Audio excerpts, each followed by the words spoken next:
Okay, so I have taken my poem and I've added a jingle track to it, to music that plays in the background.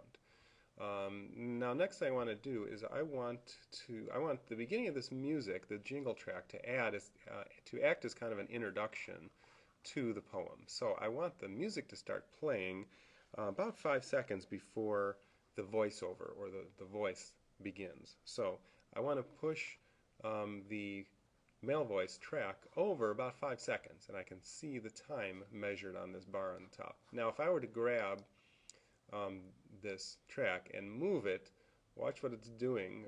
It's going to go over other parts that I've already recorded. So I'm going to undo that. And instead, I have to select the entire track. So I'm going to click on the name of the track, and that's going to select the entire track. And now if I move the whole thing forward about 5 seconds, and then I rewind it and play,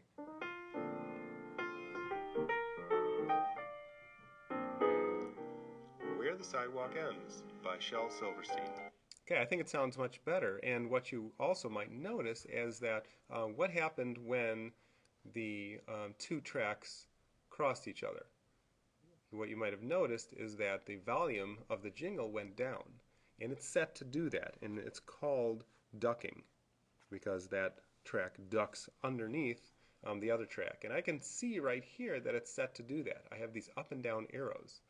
The yellow arrow that's pointing up tells me that that track is going to stay at full volume.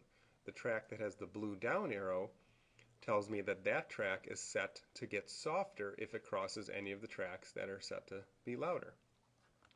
And so that's what it did. Now, next step in the directions, at the end, if the jingle extends further, then I'm going to cut it by choosing Edit Split. So I'm going to go to the end, and I want it to last about 5 seconds after the voiceover ends as well. So I want it to lead into the voiceover, and I want it to also lead out. So I'm going to cut it maybe right about there. I want to make sure I select that track.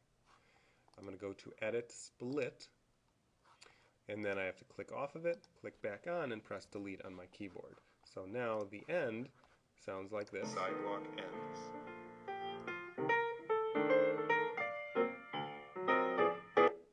Okay, except what was the problem with that? It ended kind of abruptly, didn't it?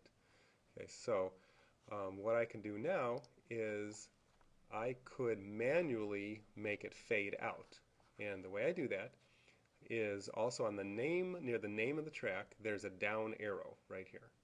Not the blue down arrow, but the down arrow right here is going to open up the track volume. And I'm going to see a faint blue line across it. In that faint blue line, if I click on that line, it's going to create a handle. If I click on another part of the blue line, I'm going to be able to drag that, and that is the level of the volume. So it's going to stay level throughout the whole thing, and then it's going to fade out at the end. So I'm going to back up my playhead and listen to it here.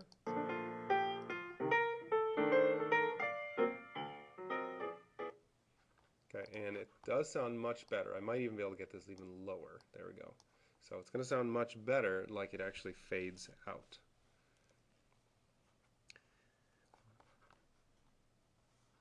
When you are finished, go ahead and choose File, Save. Okay, and that's as far as you need to go. If you want to play around with the manual volume, you can do that.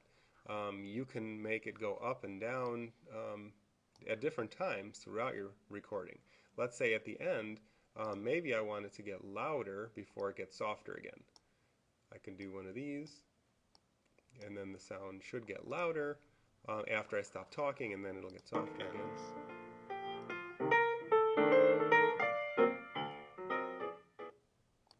Okay, so when you're done, go ahead and save it, and then you're all caught up,